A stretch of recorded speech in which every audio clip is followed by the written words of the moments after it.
Olá, galera! Vamos começar mais uma aula de biologia e na aula de hoje a gente vai falar um pouquinho sobre cadeias e teias alimentares. Então a gente vai compreender como a energia passa de um ser vivo para outro, como ela é incorporada nos seres vivos.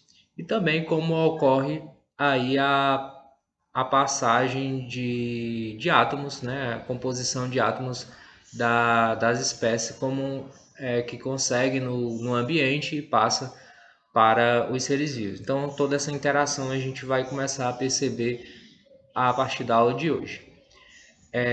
Então, nós temos nos seres vivos uma das características bem interessantes que é a nutrição. Então, a nutrição a gente pode dizer que é o meio pelo qual a matéria e a energia de um ecossistema passa de um ser vivo para o outro. Então, a gente sabendo que aí no ecossistema vai ter uma comunidade biológica em associação com o ambiente, a gente vai ver como essa interação ocorre. Então, a gente pensando assim no ambiente terrestre, você poderia se perguntar como as plantas se alimentam. E lá na segunda série você viu que todo aquele processo de fotossíntese, né, em que as plantas produzem o seu próprio alimento, né? Então, a nível celular ali você percebeu essa dinâmica de produção do próprio alimento. Com isso, nós temos organismos que produzem o próprio alimento e os que não produzem. Então a gente vai criar uma sequência meramente didática para compreender isso. Então nós chamamos isso de cadeia alimentar, que é uma sequência de seres vivos na qual um serve de alimento para o outro. Então, por que a gente diz que essa é uma sequência didática? Porque é só para a gente compreender como isso ocorre de uma forma isolada.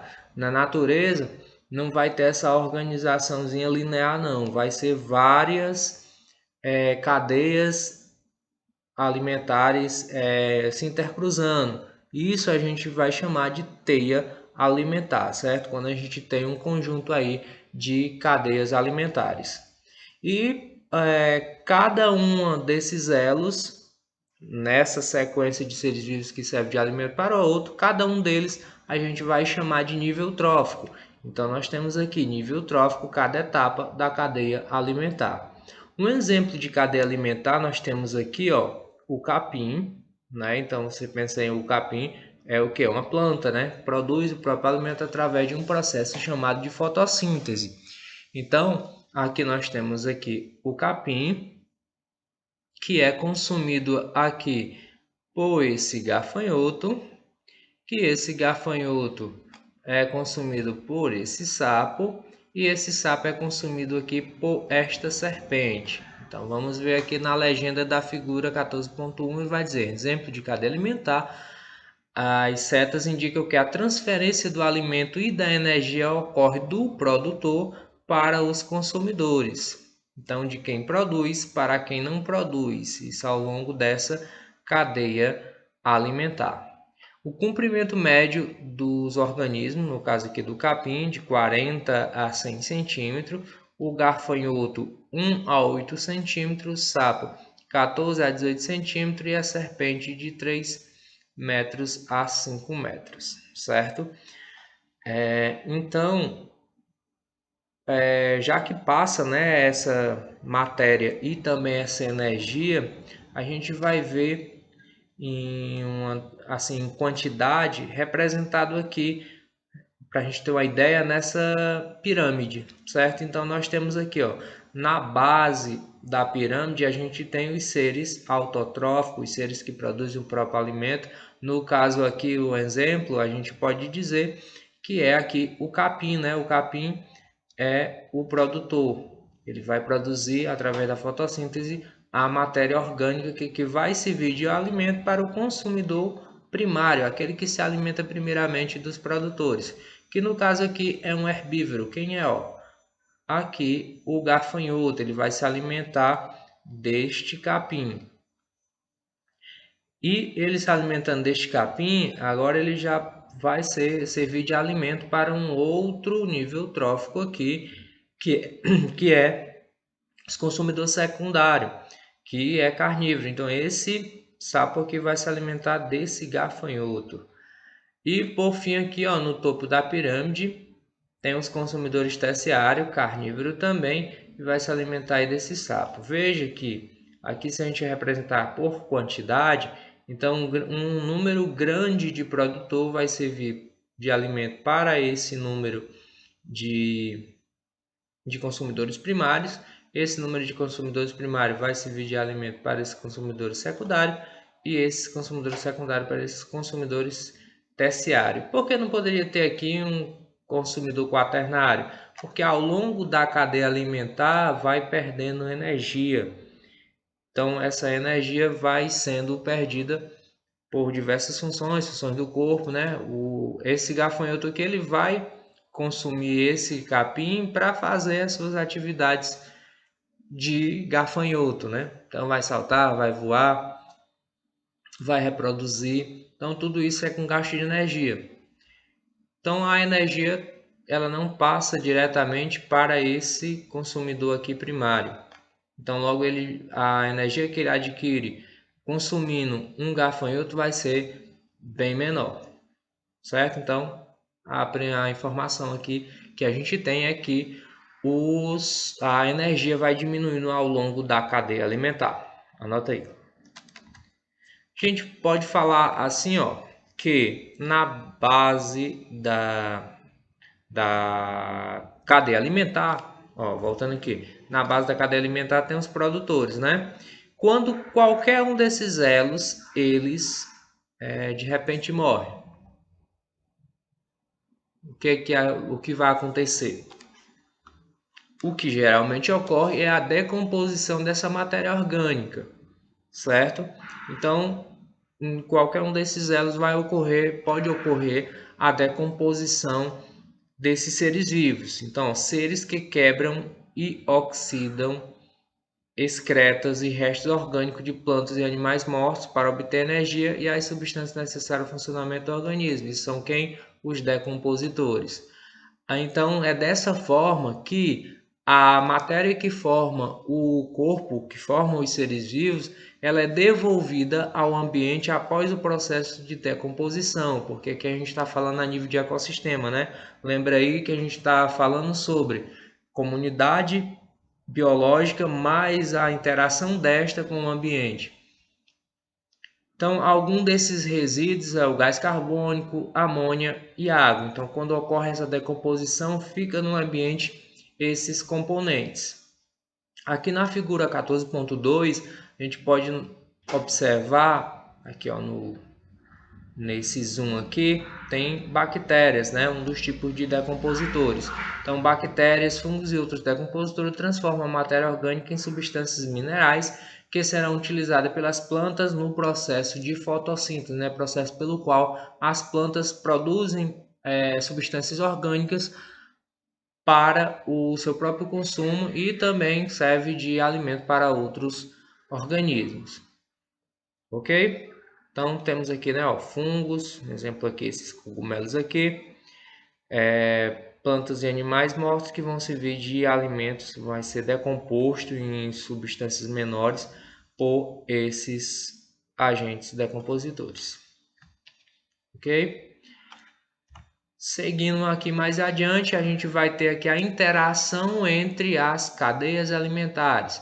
Lembrando que a cadeia alimentar, né, é uma sequência onde um organismo serve de alimento para o outro. Então, ó, em uma comunidade, onde a gente vai ter várias populações interagindo em um dado ambiente, as cadeias alimentares estão interligadas e essa interligação entre as cadeias alimentares vai formar o que a gente conhece como teia alimentar, ok? Então aqui é um exemplo, um esquema, né, de uma teia alimentar em uma região de floresta, comprimento aproximado dos animais, aqui ele vai dar específico aí e vai ter aí fungos e bactérias e que são aí os decompositores que vai ajudar a devolver para o ambiente a matéria orgânica. Então a gente tem aqui um pássaro morto e os agentes decompositores, né, bactérias e fungos, possivelmente irão atuar sobre eles para fazer essa reciclagem, para fazer essa ciclagem de nutrientes, essa ciclagem de materiais devolvidas para o ambiente. E aqui a gente tem a ideia principal aí, né?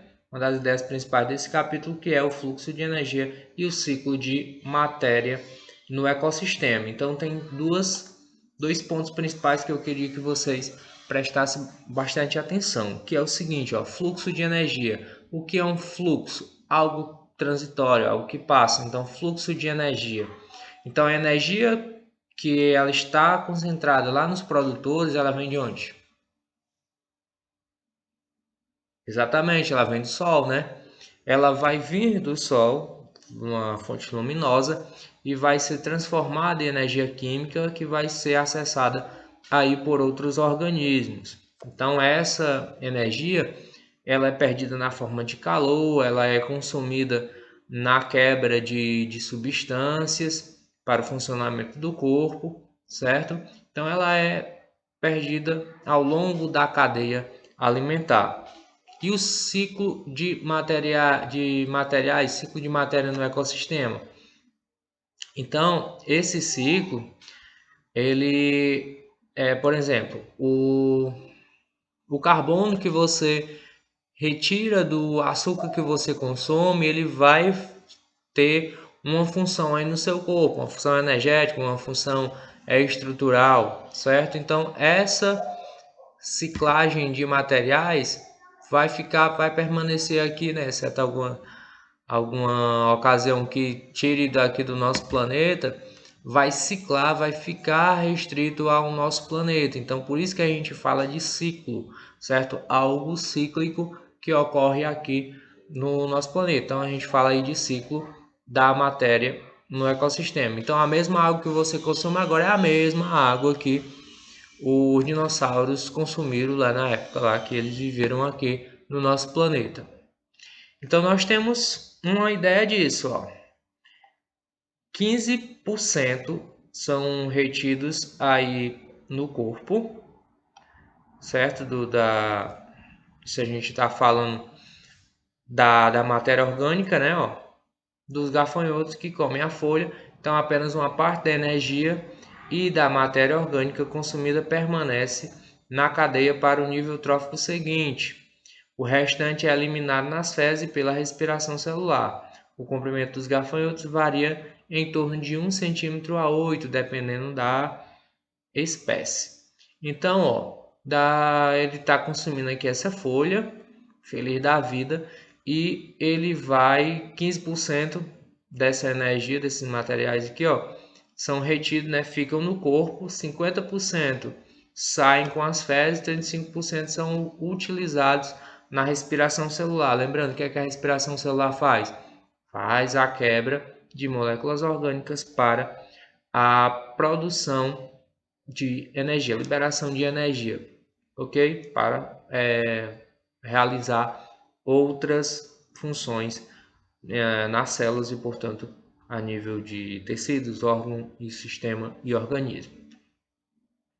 Pouco mais de 1% da energia solar luminosa chega aqui no nosso planeta e ela é utilizada na fotossíntese. Em média, apenas 10% da energia de um nível trófico passa para o outro.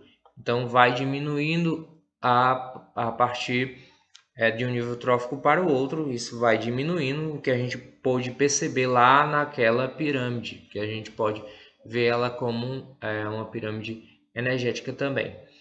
Então, se é perdido, isso explica o porquê nós não temos muitos níveis tróficos nas cadeias alimentares. Então, isso explica porque que nós não temos até nível quaternário e assim por diante, certo?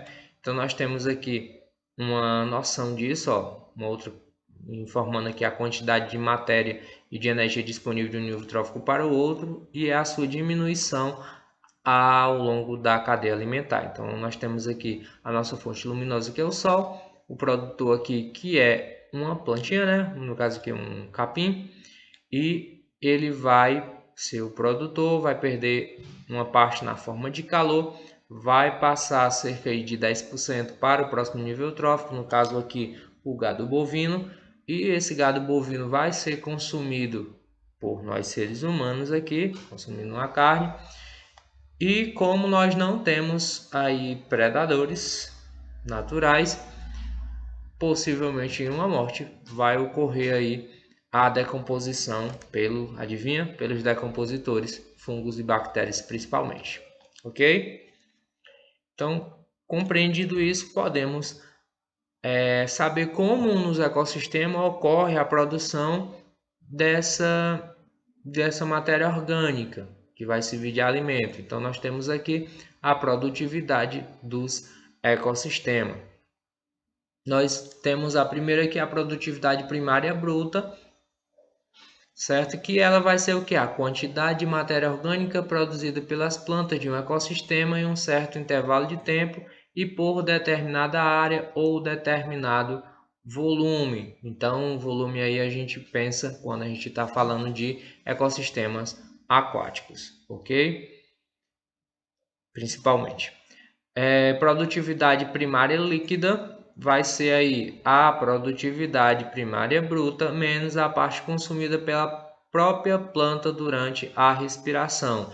Então veja bem, se a planta produz matéria orgânica, a gente chega a dizer que ela produz o próprio alimento dela, né? No caso, porque elas são autotróficas. Então se ela produz o próprio alimento, significa que se ela produz o próprio alimento, ela vai consumir esse alimento.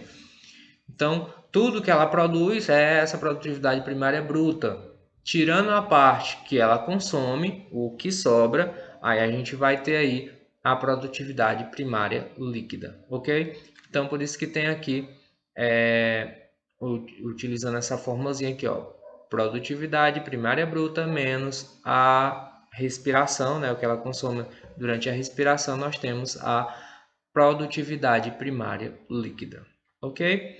Nós podemos representar essas interações do nível trófico ou quão é consumido através de pirâmides, certo? São as chamadas pirâmides ecológicas, são umas representações que dá a ideia de como funciona. Aquela primeira lá que a gente viu, quando a gente iniciou a aula, ela é uma pirâmide pode ser uma pirâmide de número, por exemplo, certo? É uma desse tipo aqui. Percebe, ó, que ela é bem parecida com ela.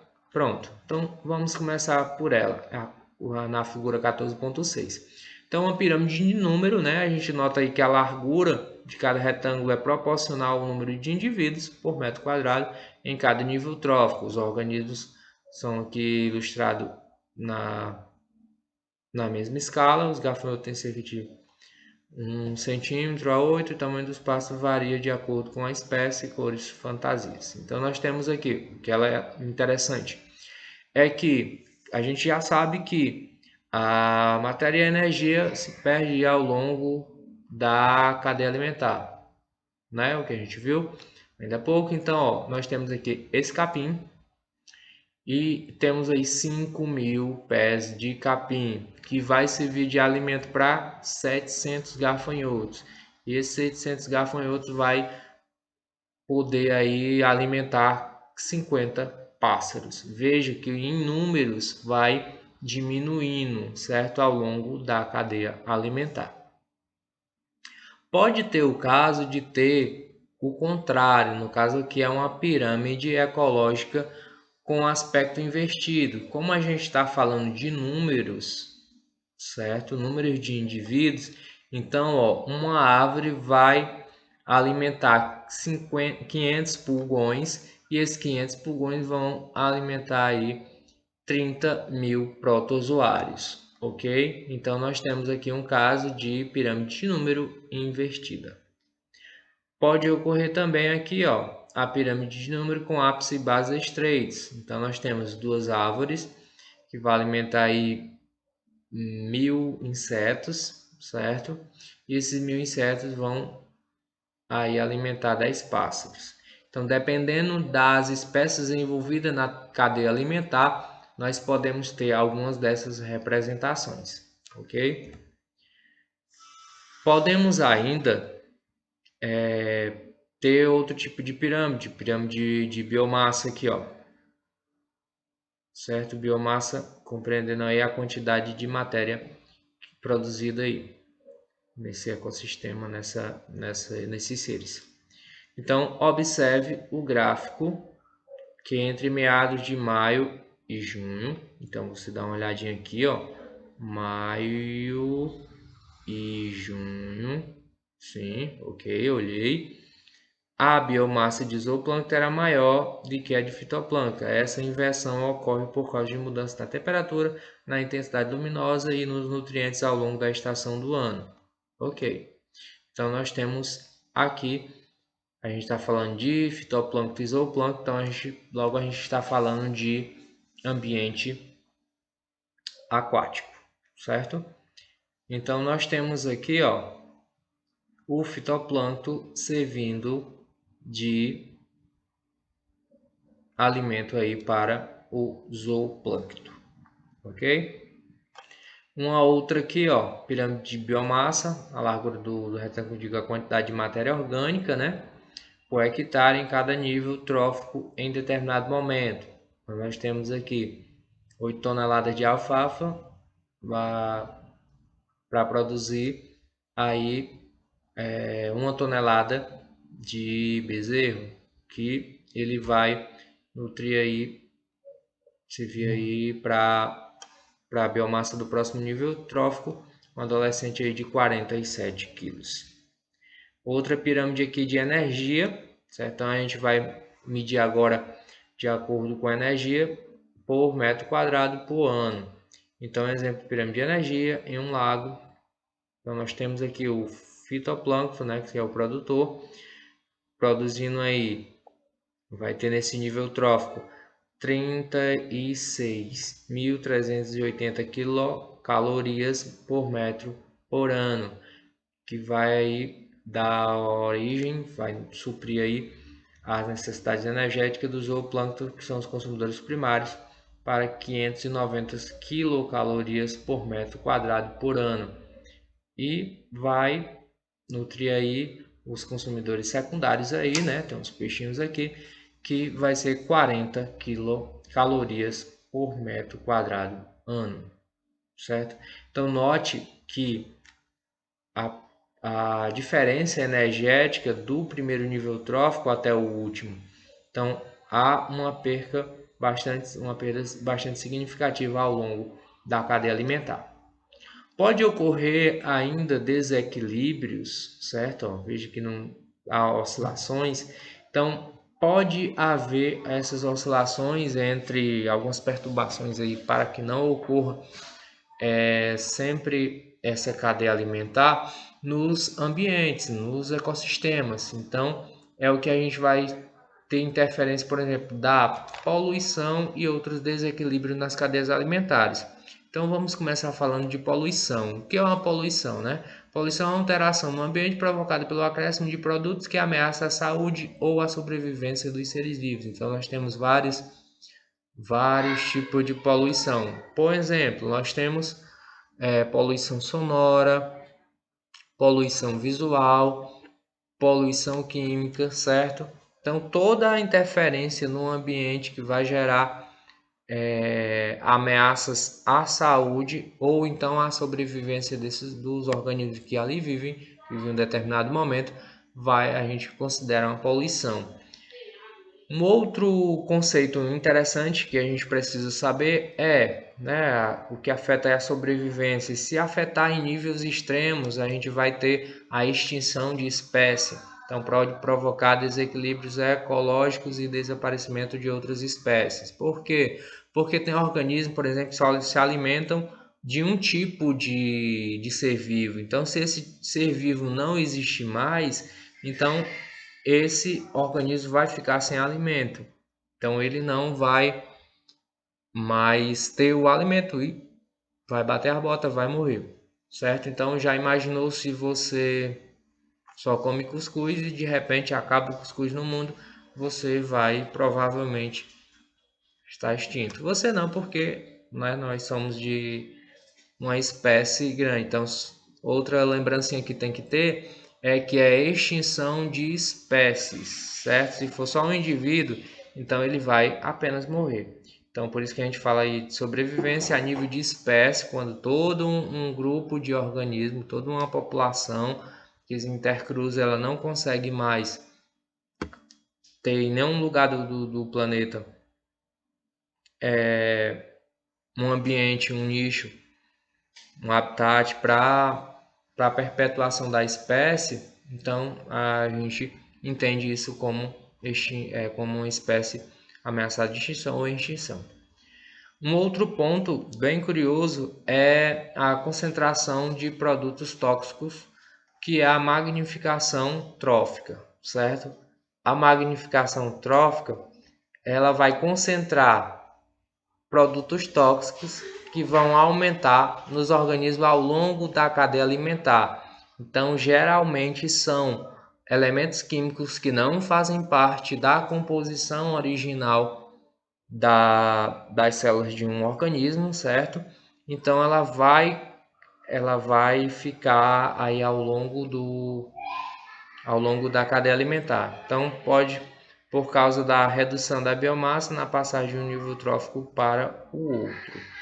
Então, por exemplo, o que pode ocorrer? Magnificação trófica, geralmente metais pesados em minerações, pode afetar aí a toda uma cadeia alimentar, porque ela vai ficar concentrada no último elo da cadeia alimentar, certo? Então, um outro conceito interessante para a gente compreender isso são as substâncias biodegradáveis. Então, são as que são decompostas por micro-organismos, exemplo, matéria orgânica, enquanto que na magnificação trófica geralmente não ocorre essa degradação. Então, não ocorrendo essa degradação, nós podemos ter substâncias que vão ameaçar a sobrevivência ou a saúde de várias espécies. Então, a gente já vai falar aqui nos poluentes persistentes ou conservativos. Então, são substâncias tóxicas que não se degradam, são substâncias tóxicas não biodegradáveis. Um exemplo, o chumbo e o DDT, certo? Então, façam aí a leitura do capítulo, resolvam as atividades. Por hoje é só.